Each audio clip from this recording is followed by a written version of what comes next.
ጤና ይስጥልኝ እንደምናችሁ። አበሻ አብሮ መብላት እንጂ መስራት አይችልም የሚባል አባባል አለ። ተስማሙበታላችሁ? ብዙ ሰዎች ከልባቸው ያምኑበታል። በተለይ ከሌላ ሰው ጋር ቢዝነስ ለመጀመር አስበው ትንሽ ተንቀሳቅሰው ተጎዳን የሚሉ ሰዎች እንደዚህ ሲሉ ይደመጣሉ። ብዙዎቻችን ደግሞ በራሳችን ኤክስፒሪየንስ ባናደርገው እንኳን ሲባል ስለሰማን እንፈራለን። ከሌላ ሰው ጋር ቢዝነስ መጀመር ስጋት ያድርብናል።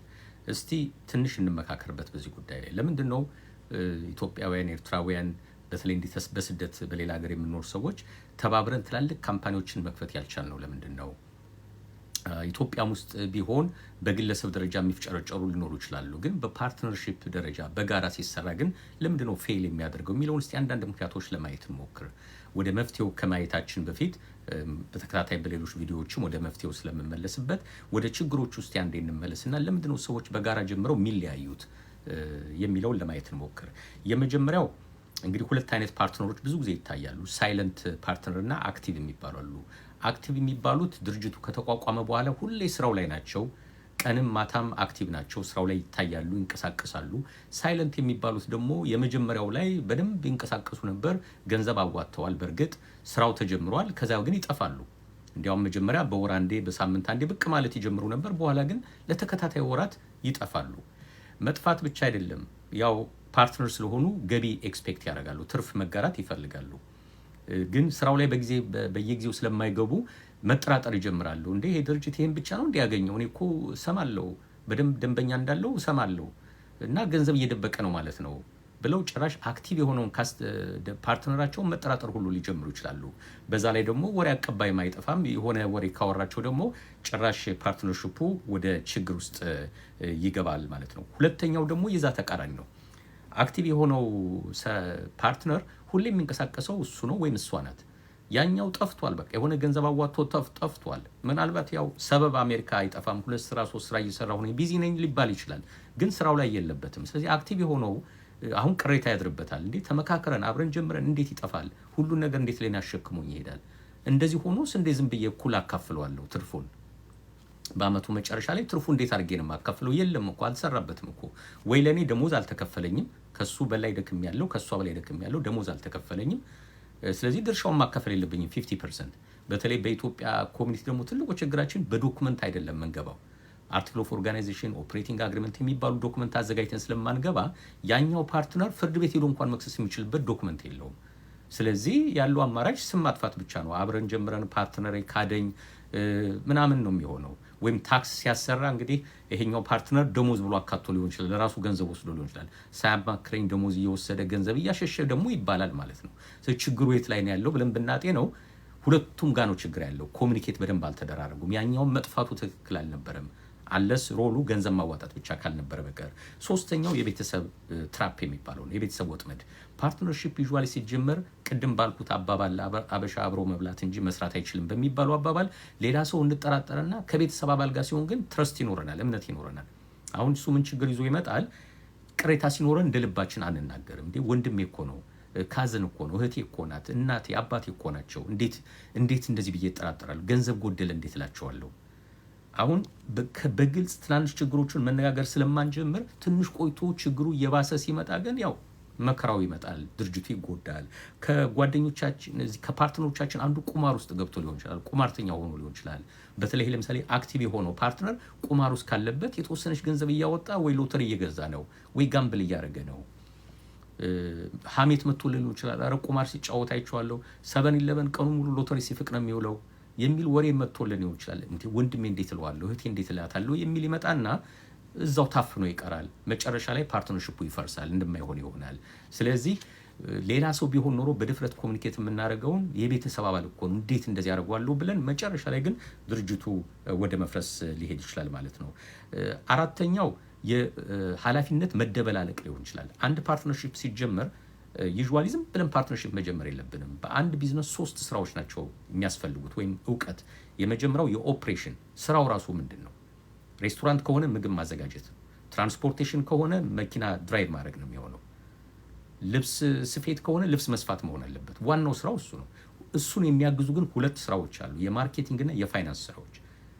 ደንበኛ መገኘት አለበት፣ እቃው መሸጥ አለበት። በፋይናንስ ደግሞ ገንዘቡ መምጣት አለበት መጀመሪያ ለቢዝነሱ። ምናልባት አካውንቲንጉን እዛ ጋር መጨመር ይችላል፣ ቡክ ኪፒንጉን እዛ ጋር መጨመር ይችላል፣ ሂሳብ አያያዙን። ግን በዋናነት ገንዘቡን ማን ነው ማኔጅ የሚያደርግልን? ብድር ፕሮሰስ ማድረግ ሊሆን ይችላል። ሶ የፋይናንስ የማርኬቲንግ እና የኦፕሬሽን ስራዎች ያስፈልጋሉ። በዋናነት አክቲቭ የሚባሉት ሰዎች ለስራው ፍቅር ያላቸውና ኦፕሬሽኑ ላይ የሚሳተፉ ናቸው። ሶ ለአንዱ ኃላፊነት ይሰጠዋል። በቃ አንቺ ጎበዝ ምግብ መስራት ትችያለሽ፣ ቀጥይ፣ ኪችኑን በደንብ ያዡ፣ የሬስቶራንቱን፣ እኔ ማርኬቲንጉን ሃንድል አደርጋለሁ፣ ደንበኛ አመጣለሁ። አንዱ ደግሞ ግዴ ለምን ብሩን በእኔ በኩል ለእኔ ተውልኝ፣ እኔ ከባንክ ኮኔክሽን አለኝ፣ ብሩን አመጣለሁ፣ እኔም ሞር ገንዘብ ኢንቨስት አደርጋለሁ፣ ገንዘብ ስላለኝ ምግብ ላይ ብዙም ኢንትረስት የለኝም፣ ስራው ላይ ስለማልሰራ ገንዘብ ነው፣ ግን እኩል እንከፋፈላለን ተብለው ይገባሉ። መጨረሻ ላይ ግን እዛ አክቲቭ የሆነው ከስተመር ፓርትነር ሲያየው ደንበኞች በሙሉ እሱን ነው የሚያውቁት ወይም እሷን ነው የሚያውቁት፣ ወይም ማርኬቲንግ ላይ ያለው ወይ ፍሮንት ላይ ያለው ካስተመር ሰርቪስ የሚሰራው በሙሉ ከደንበኞች ጋር የሚተዋውቀው እሱ ነው። ሬስቶራንቱ የእሱ ሁሉ ሊመስላቸው ይችላል ሰዎች ማለት ነው። በኋላ ኮንፊደንሱ ይጨምራል። እንዴ ሰው እኮ በቃ የቢዝነሱ ባለቤት እኔ እንደሆንኩ ነው አስዩ የሚያደርገውና ለምንድን ነው ለእነሱ እኩል የምንካፈለው? ከፈለግኩ እኔ እኮ ደንበኞችን ይዤ ሌላ ሬስቶራንት መክፈት ይጀምራለሁ ብሎ በጎን ቁጥር 2 ይከፍታል፣ በራሱ ስም ማለት ነው። ሌላ ብራንች ይከፍታል፣ ሌሎቹን ሳያናግር ማለት ነው። እና ሮል መደበላለቅ ይጀምራል። አንዱ ኃላፊነት የተሰጠው ሰው ለምሳሌ ፋይናንሱን ያመጣው ሰው አለ፣ 100 ሺህ ብር ኢንቨስት አድርጎላቸዋል። ሌሎቹ 20 ሺህ ብር ምናምን ነገር ነው ያዋጡት። እሱን ሳያማክሩ ግን ዋናውን ስራ የሚሰራው ሰው ኦፕሬሽን ውስጥ ያለበት ሰው ወይም ማርኬቲንጉን የሚሰራ ሰው በጎን ሄዶ ከባንክ ብድር ይጠይቃል።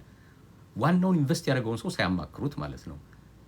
ይሄኔ ላይሰንስ የወጣው በዋናው ሰው ስም ነው፣ በኦፕሬሽን በሚሰራው ስም ነው። ሄዶ መብቱ ነው፣ ብድር ይጠይቃል። ግን ፋይናንስ ትልቅ ብር ኮንትሪቢዩት ያደረገውን ሪስክ የወሰደውን ሰው ግን ሳያማክሩ ሊሆን ይችላል። ይሄ መደበላለቅ፣ የሮል መደበላለቅ በኋላ ወደ ጸብ ያመራል ማለት ነው። ይሄን ያህል ብር ኢንቨስት አድርጌ ቢዝነሱ ላይ እንዴት አታማክሩኝም? አይ አንተ እኮ መች መተህ ታውቃለህ፣ ትርፍ ለመካፈል አይደል እንደምትመጣው ይባላል። ቢሆንም ፓርትነር ነኝ ማናገር ነበረባችሁ። ይሄ ጣጣ ይዞባቸው ይመጣል። ሌላው ደንብ የኮሚኒኬሽን ብሬክዳውን፣ ማይነር ችግሮች ሲመጡ በእኛ ካልቸር በእያንዳንዱ ችግር አንወያይም። ሬጉላር ሚቲንጎች አይኖሩንም። በአሜሪካ ያሉ ቢዝነሶች እንዲያው ትላልቅ ቢዝነሶች ኤቭሪ ዴይ በየቀኑ ሚቲንግ አላቸው። ሰራተኞቻቸውን ጠዋት ሚቲንግ አላቸው፣ በሳምንት አንዴ ቢያንስ አላቸው። በእኛ ግን አልተለመደም እንደዛ ስብሰባ ማድረግ። ያው የቀበሌ ስብሰባ ስለሰለቸን መሰለኝ ድሮ በልጅነታችን ወይም ኢትዮጵያ በነበርንበት ጊዜ በቃ ስብሰባ ሁላችን አቮይድ እናደርጋለን። መጀመሪያ ላይ ሞቅተዋ ላይ ቢዝነሱ እስኪጀመር ብቻ ነው ሬጉላር ላይ የምንገናኘው። ከዛ በኋላ ያው ሁሉም በየአቅጣጫው ይበተናል። ለተወሰነ ሰው ብቻ ስራውን ይተውላቸዋል ማለት ነው፣ አክቲቭ ለሆኑ ሰዎች። ግን ትናንሽ ችግሮች ላይ ኮሚኒኬት ማድረግ ካልቻለን በኋላ ወደ ሀሜት ይሄዳል ነገሩ። ትዳር ካላቸው ሄደው ለትዳር አጋራቸው ያ ሰው እኮ አጭበረበረን ምናምን መባባል ይጀምራል ማለት ነው። ወደ ነፍስ አባት የሚሄዱ ሰዎች አሉ፣ ወደ ፓስተሮቻቸው የሚሄዱ ሰዎች አሉ።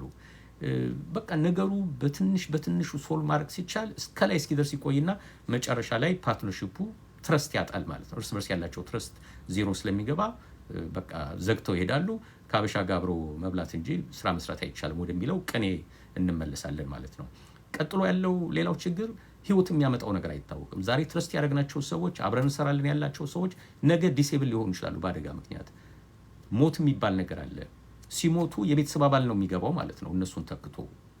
ያ ሰው ግን ምንም ሙያ ላይኖረው ይችላል። እንዴት ነው ፓርትነርሺፑ የሚቀጥለው? ኢትዮጵያ መመለስ የሚፈልግ ሰው አብሮ ፓርትነርሺፕ ከጀመረ በኋላ ፎር ጉድ ብሎ ወደ ኢትዮጵያ ይሄዳል። ትንሽ ቆይቶ ደግሞ ወቸው ጉድ ብሎ ደግሞ ይመለሳል። ሲመለስ የድሮ ፓርትነሬ በቃ ሊያናገረኝ ፈቃደኛ አይደለም።